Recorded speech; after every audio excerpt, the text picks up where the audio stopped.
Buenos días, iglesia. Muchas gracias por estar aquí compartiendo con nosotros en nuestro servicio online. Estamos tan felices que estén aquí. Hoy día estamos continuando nuestra serie que se llama Errantes y Luchadores y vamos a estar analizando el libro de Génesis este verano. Pero también tenemos otros eventos este verano, muchos eventos para oportunidades para alabar, estar juntos como familias. No se olvide de bajar nuestra aplicación de la iglesia para estar en estos eventos, y también le queremos invitar que venga en persona un día a nuestro servicio que tenemos a las 11:30 de la mañana en español y otro en 10 en inglés. Y gracias una vez más por estar aquí.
En el día de hoy vamos a estar estudiando y aprendiendo del capítulo 18 del libro de Génesis.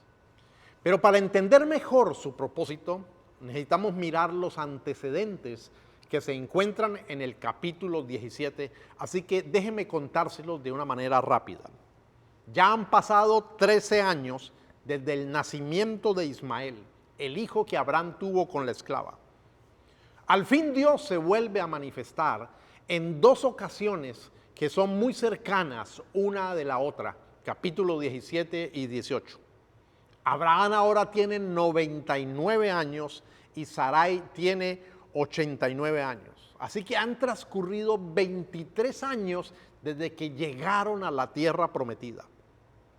Dios le ratifica a Abraham y el pacto y establece una señal como una especie de marca indeleble en el cuerpo. Es la señal del pacto, ordenándole que circuncide a todo varón que se encuentra en la casa de Abraham. Aparte de eso, le cambia los nombres. Ya no será más Abraham, sino Abraham. De padre enaltecido, que era su significado, a padre de multitudes, a padre de naciones. Y a Sarai le cambia el nombre por el de Sara, que significa princesa. Le aclara a Abraham que el hijo que va a tener será con Sara. Lo llama a vivir una vida recta delante de él. A causa de esto, Abraham se ríe. Dios esperó hasta que él llegara a tener 100 años y Sara 90, para al fin darles el cumplimiento de la promesa del hijo, para mostrar que humanamente esto era imposible, que se trataba era de algo sobrenatural, era un milagro, era solo obra de Dios, en otras palabras, era gracia soberana. Dios le da el nombre a ese futuro hijo, que se va a llamar Isaac, que significa el que se ríe. Es como una especie de broma mostrando la incapacidad humana y la obra de gracia hecha por Dios. Dios especifica que su pacto entonces será con Isaac, aunque también va a bendecir a Ismael. Abraham obedece inmediatamente. Ese mismo día cumple con la señal de la circuncisión, tanto para él como para todo varón que había en su casa. Así que en estos antecedentes del capítulo 17 hay una enseñanza muy clara y muy crucial. La enseñanza es que la obtención de la bendición prometida a Abraham es solo posible por fe. No hay manera alguna diferente posible de alcanzar la bendición. La incapacidad humana es evidente. Por eso es que Abraham se ríe, se ríe de su propia incapacidad, de sus intentos fallidos en el pasado tratando de ayudar a Dios. Pero también para nosotros hay una enseñanza crucial en esto, porque esto también nos está diciendo a nosotros que delante de Dios no hay manera de obtener la bendición, de ser perdonados, de ser declarados justos, de ser aceptados y adoptados como hijos de Dios y tener la promesa de la vida eterna, sino solo mediante la fe. Porque tenemos la misma incapacidad humana de lograrlo por nosotros mismos. Esta enseñanza está ahí previa al capítulo que vamos a estudiar hoy. Así que déjeme compartirle algunos apartes de Romanos capítulo 4, donde se enfatiza esta enseñanza de que es solo por fe, no hay ninguna otra opción. Romanos 4, versículo 16 dice: por eso la promesa viene por la fe, a fin de que por la gracia quede garantizada para toda la descendencia de Abraham. Contra toda esperanza, Abraham creyó y esperó, y de este modo llegó a ser padre de muchas naciones, tal como se le había dicho. Su fe no flaqueó, aunque reconocía que su cuerpo estaba como muerto, pues ya tenía unos 100 años y que también estaba muerta la matriz de Sara. Ante la promesa de Dios no vaciló como un incrédulo, sino que se reafirmó en su fe y dio gloria a Dios. Enterado de estos antecedentes, de este contexto, entonces podemos entrar más fácilmente a ver el propósito del capítulo 18, la nueva aparición cercana a la que ya ha ocurrido en el capítulo 17. El título para nuestro sermón en el día de hoy es Encontrar la felicidad. Voy a leer los primeros 8 versículos del capítulo 18. Siga conmigo, por favor, la lectura. El Señor se le apareció a Abraham junto al encinar de Mamre, cuando Abraham estaba sentado a la entrada de su carpa a la hora más calurosa del día. Abraham alzó la vista y vio a 3 hombres de pie cerca de él. Al verlos, corrió desde la entrada de la carpa a saludarlos. Inclinándose hasta el suelo, dijo: mi señor, si ese servidor suyo cuenta con su favor, le ruego que no me pase de largo. Haré que les traigan un poco de agua para que ustedes se laven los pies, y luego podrán descansar bajo el árbol. Ya que han pasado por donde está su servidor, déjenme traerles algo de comer para que se sientan mejor antes de seguir su camino. Está bien, respondieron ellos, hazlo así. Abraham fue rápidamente a la carpa donde estaba Sara y le dijo: date prisa, toma unos 20 kilos de harina fina, amásalos y haz unos panes. Después Abraham fue corriendo a donde estaba el ganado, eligió un ternero bueno y tierno y se lo dio a su sirviente, quien a toda prisa se puso a prepararlo. Luego le sirvió requesón y leche con el ternero que estaba preparado. Mientras comían, Abraham se quedó de pie junto a ellos debajo del árbol. A estos primeros 8 versículos yo voy a darle una especie de subtítulo y ese será mi primer punto. Dios visita a Abraham. Esta es la primera vez que en el relato bíblico se nos dice que Dios se le aparece a Abraham en forma humana, como un hombre. Anteriormente se nos ha dicho que se le apareció sin especificar el cómo o diciéndonos que a través de un sueño o una visión. En la cultura de Abraham, ser hospedador era un requisito social, era lo que se esperaba que la gente hiciera, que abriera las puertas de donde vivía. Se nos dice que era la hora de más calor del día. Con mayor razón esto hacía que se esperara que Abraham fuera generoso y fuera hospedador. No se nos dice si Abraham desde el primer momento sabe que es Dios quien viene a visitarlo. Pues él los trata como si fueran seres humanos que necesitan lavar sus pies, reposar bajo la sombra del árbol y recobrar fuerzas comiendo algo. Pero desde el mismo comienzo, también Abraham se humilla y se inclina hasta el suelo y dice, mi Señor. Y el término que en el original hebreo él utilizó para Señor es la palabra Adonai, que era la palabra que se usaba para referirse al nombre propio de Dios sin pronunciar el nombre propio de Dios. Así que Abraham sabe quién es el que viene a visitarlo, aunque lo trata con todas las necesidades de un ser humano, porque están en esa apariencia de un ser humano. Qué interesante es entonces, podemos aprender aquí de lo que está sucediendo. Hay dos enseñanzas muy importantes que yo quiero resaltar. Primero es que Abraham corre, tuvo una actitud y una prisa por ser servicial, por ser hospedador, lo cual se nos dice a nosotros en el Nuevo Testamento que debe ser una característica de todos nosotros los creyentes. Se nos presenta como parte de nuestros deberes cristianos. Permanezca el amor fraternal, no os olvidéis de la hospitalidad, porque por ella algunos, sin saberlo, hospedaron ángeles, dice la carta a los Hebreos en el capítulo 13. Esto se cumplió literalmente en la experiencia de Abraham. Una de las mejores maneras que nosotros tenemos para poder servir a Dios es servir a la gente. Se nos abre una gran puerta para poder comunicar el mensaje del Evangelio cuando previamente hemos establecido algún tipo de relación con la gente. Si la hemos logrado servir, de seguro las personas van a estar más dispuestas a escucharnos.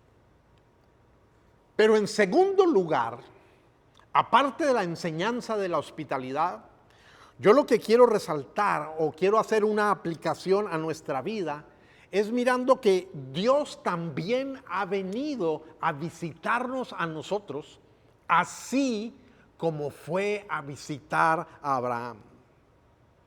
Dios nos ha buscado en la persona de Cristo Jesús, y la Biblia nos presenta la comunión con Dios como una relación familiar, como un compañerismo mutuo.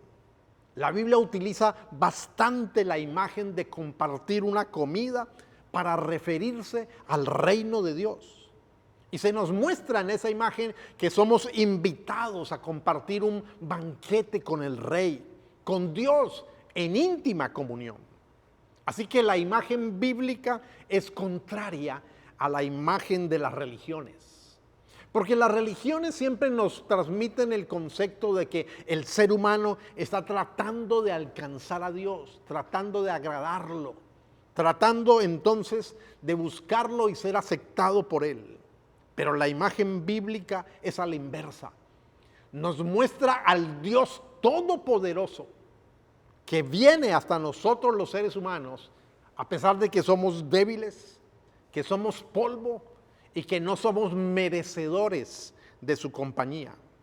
Y así es que Dios viene a buscarnos. Es más, en este capítulo lo veremos en nuestro próximo sermón de una manera más clara, cuando Abraham esté hablando con Dios.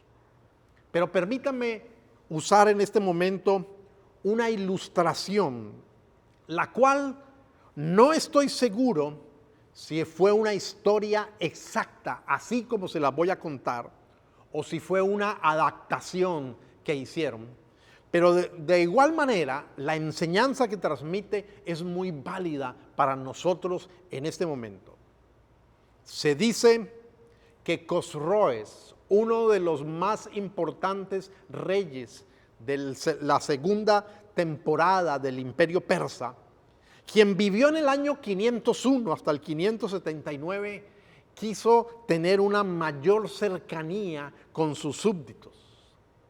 En una ocasión, sin sus ropas reales, vestido común y corriente, encontró una puerta, unas gradas que daban hacia un cuarto donde él nunca había estado, y decidió descender por esas gradas, y ahí en ese cuarto encontró a un hombre solo que estaba completamente tiznado, lleno de ceniza, sucio, y que pasaba largas horas diariamente tratando de alimentar una especie de una gran caldera, un gran horno, con el propósito de mantener la calefacción en el palacio.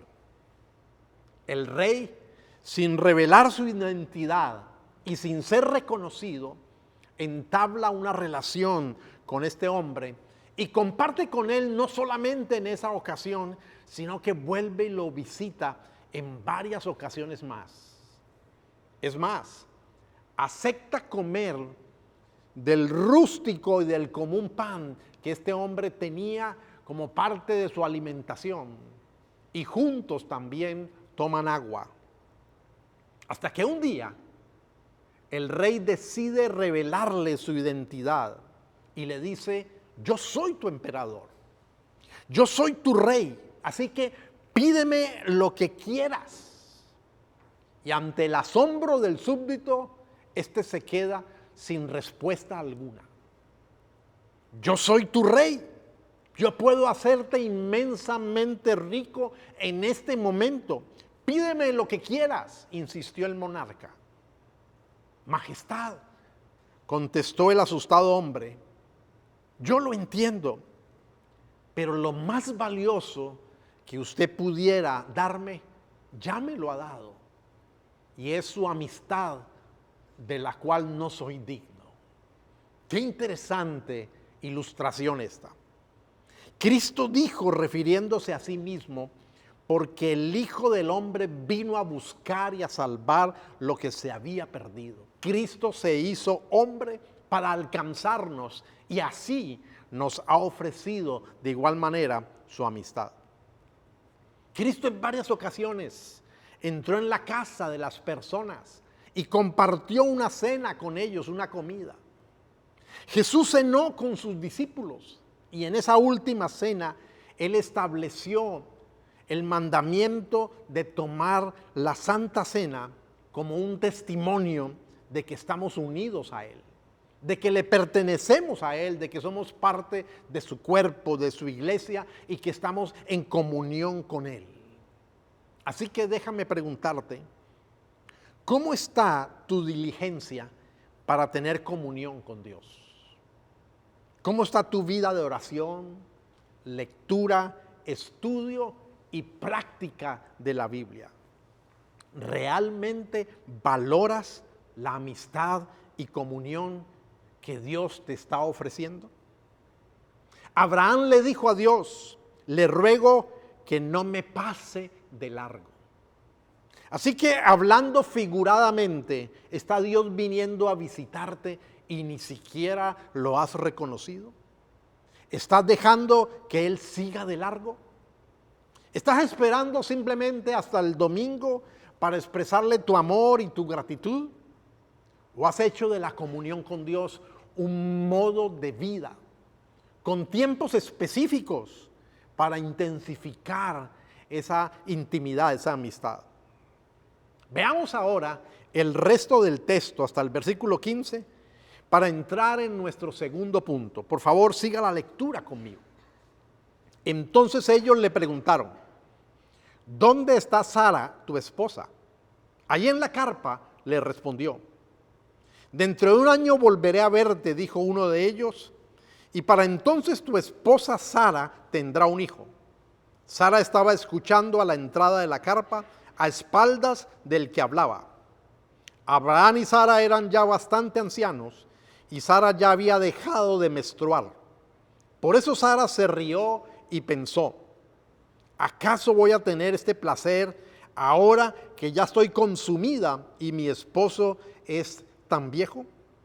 Pero el Señor le dijo a Abraham: ¿por qué se ríe Sara? ¿No cree que podrá tener un hijo en su vejez? ¿Acaso hay algo imposible para el Señor? El año que viene volveré a visitarte en esta fecha, y para entonces Sara habrá tenido un hijo. Sara por su parte tuvo miedo y mintió al decirle: yo no me estaba riendo, pero el Señor le replicó, sí, te reíste. Este es mi segundo punto. ¿Para qué Dios visitó a Abraham? El propósito de esta visita no era recordarle lo que ya le había reafirmado en la anterior y cercana visita, sino que el propósito de esta visita era involucrar directamente a Sara, traerla de su incredulidad a la certeza de la fe. Hacía poco tiempo Dios le había confirmado y aclarado a Abraham que el hijo a tener era con Sara, versículos 15 y 21 del capítulo 17. Abraham lo había creído, se había reído de su incapacidad, pero él había comprendido la bondad de Dios. De seguro, él le había contado a Sara acerca de esta experiencia, del porqué de la circuncisión. Le habría comenzado a llamar a ella Sara y no Sarai. Y le había pedido que a partir de ahora lo llamara Abraham y no Abraham. No iba a hacer estos cambios sin darle una explicación. Así que Sara estaba informada de lo que estaba sucediendo. Pero en el corazón de ella estaba la lucha con la incredulidad. Le pasaba lo que nos pasa a nosotros con regularidad. Sabemos que Dios es todopoderoso, que para Él no hay nada imposible, que Él puede hacer cuanto Él quiera hacer, pero cuando tenemos que aplicarlo a una situación específica de nuestra vida, comienza el conflicto, comienza el temor, comienza la duda. Sabemos que Dios puede hacerlo, el problema es creer que Él lo va a hacer con nosotros. Obviamente, sé que nuestra mayor dificultad no es saber en forma general que Dios es todopoderoso, sino que en la mayoría de las veces no sabemos si lo que estamos pidiendo, lo que anhelamos, si es conforme a la voluntad de Dios, si se ajusta al plan de Dios. Pero no era ese el caso de Sara. A ella se le había comunicado cuál era la voluntad específica de Dios para ella. Abraham tenía que haberle dicho, Dios me aclaró que el hijo que Él me ha prometido, ese hijo es contigo. Dios esperó hasta que Abraham tuviera 100 años y Sara 90 para mostrar que esto era una imposibilidad humana, para mostrar que esto era una obra solo de la gracia de Dios. Era un milagro, era sobrenatural. Pero Sara fijó su atención en sus posibilidades humanas. Ella había sido estéril, aún desde joven, aún en la época donde todavía ovulaba.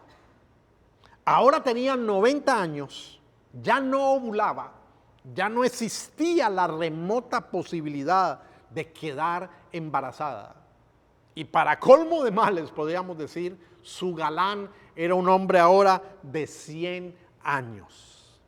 Era una misión imposible, humanamente hablando. Pero para Dios no hay nada imposible. Para Dios no hay nada difícil. Lo que Dios hizo con Sara es extremadamente maravilloso, pero no es tan grande como tomar pecadores culpables, muertos espiritualmente, cuyo destino es la condenación eterna por ser culpables de haber violado la ley de Dios, y hacer de ellos hombres y mujeres nacidos de nuevo, regenerados, perdonados y aceptados como sus hijos, a quienes se les ha prometido la vida eterna. Esta es una obra aún mayor que la concepción, que el embarazo de Sara.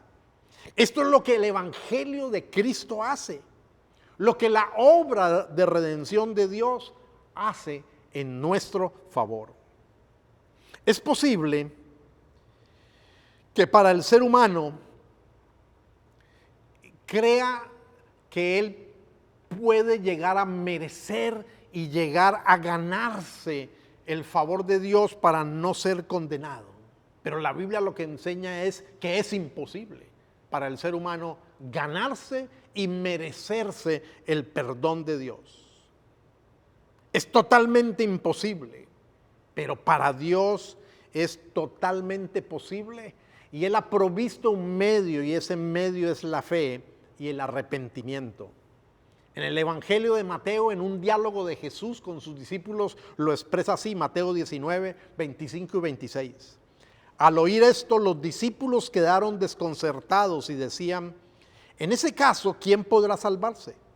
Para los hombres es imposible, aclaró Jesús, mirándolos fijamente, mas para Dios todo es posible. Por cuanto el hombre no puede hacerse Dios, Dios se hizo hombre en la persona de Cristo Jesús. ¿Cuál es la aplicación final para nuestras vidas en el día de hoy? Si tú no has venido a los pies de Cristo en fe, en arrepentimiento, aceptándolo y reconociéndolo y creyendo en Él como el único y suficiente Salvador para el perdón de tus pecados y la obtención de la vida eterna, si no lo has hecho, se debe a tu orgullo. Orgullo que no acepta que para ti es imposible.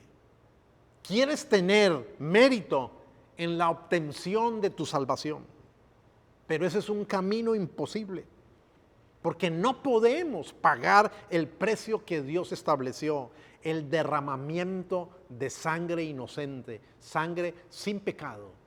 No tenemos cómo pagar ese precio.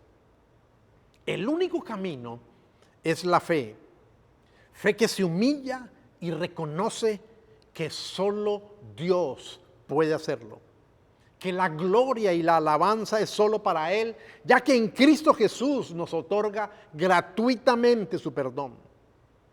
Así que si no has venido aún a Cristo, ven hoy a Él, en humildad, en fe, confiando solo en Cristo Jesús y en su obra. Pero para todos aquellos que ya estamos seguros que pertenecemos a Cristo, que ya somos parte de su pueblo, también aquí hay una aplicación muy especial.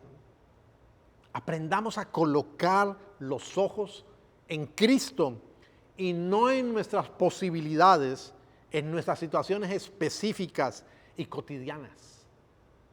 Pidámosle al Señor que Él venga y venza nuestra incredulidad natural. Y junto con el desafío de cada día crecer en la comunión con Dios y conocer su voluntad, que Él haga de nosotros hombres y mujeres de una fe íntima, hombres y mujeres con fe y comunión creciente, que está basada en la verdad de la palabra de Dios. Que anhelemos ser hombres y mujeres de fe, en quienes se cumple lo que dice Filemón 1:6, para que la participación de tu fe sea eficaz en el conocimiento de todo el bien que está en vosotros por Cristo Jesús. Querido amigo, querida amiga, la verdadera felicidad es ser conscientes de que es Dios el que ha venido a buscarnos, el que ha venido a visitarnos, y que es en la gracia de Dios que nuestra incredulidad natural es vencida y es transformada en confianza, en fe solo en Jesús. Así como Sara fue involucrada, fue traída de la incredulidad a la fe. Al fin aprendió a no mirar sus posibilidades o sus imposibilidades humanas. De igual manera, esta es una lucha para cada uno de nosotros.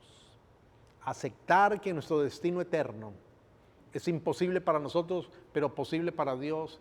Y en nuestro caminar diario, también colocar nuestros ojos en Cristo Jesús. Acompáñame orando en este momento. Padre amado, es demasiado grande la manifestación de tu amor, de tu misericordia, al haberte hecho hombre en la persona de Jesús y al haber venido a nosotros, encontrándonos como el hombre de la ilustración, llenos del tizne, del mugre, sucios de nuestro pecado, de nuestra incredulidad y en nuestra propia maldad, en nuestra propia culpa. Y sin embargo, tú te vestiste como uno de nosotros y has llegado hasta nosotros para ofrecernos tu perdón, tu amistad, tu misericordia y tu amor. 1000 veces, Señor, gracias por Cristo Jesús. Gracias, Señor, porque con la historia de Abraham y Sara nos estás demostrando que tú eres el más grande interesado en alcanzarnos y rescatarnos de nuestra condición. Quita todo orgullo, quita toda jactancia, quita todo impedimento y haz que brote en el corazón de nosotros los seres humanos una fe sencilla, pero una fe genuina, una fe de salvación, una fe que solamente confía en la persona y obra de Cristo Jesús. Enséñanos en nuestro caminar diario también a colocar nuestra confianza en ti, a pesar de lo que nos digan nuestra condición humana, a pesar de lo imposible. Gracias porque tú no tienes nada que sea para ti difícil, nada imposible para ti, porque tú eres asombroso, tú eres maravilloso. Te adoramos, te exaltamos. Señor, que tu paso por nuestra vida no siga de largo, sino que te puedas quedar con nosotros y nosotros podamos crecer en la comunión contigo. Gracias por esta invitación. Te adoramos. En Cristo Jesús. Amén. Que el Señor haga que tu resto de semana sea bien productiva y te animo a seguir creciendo en esta común unión con Dios, en esta común fe y a buscarlo más, tal como está revelado en su palabra. Muchas gracias por conectarse con nosotros. Si no lo has hecho, no olvides suscribirte a nuestro canal para que no te pierdas ninguno de nuestros episodios. Compártelos con tus amigos y familiares y no olvides que puedes unirte a nosotros en persona cada domingo a las 11:30 a.m.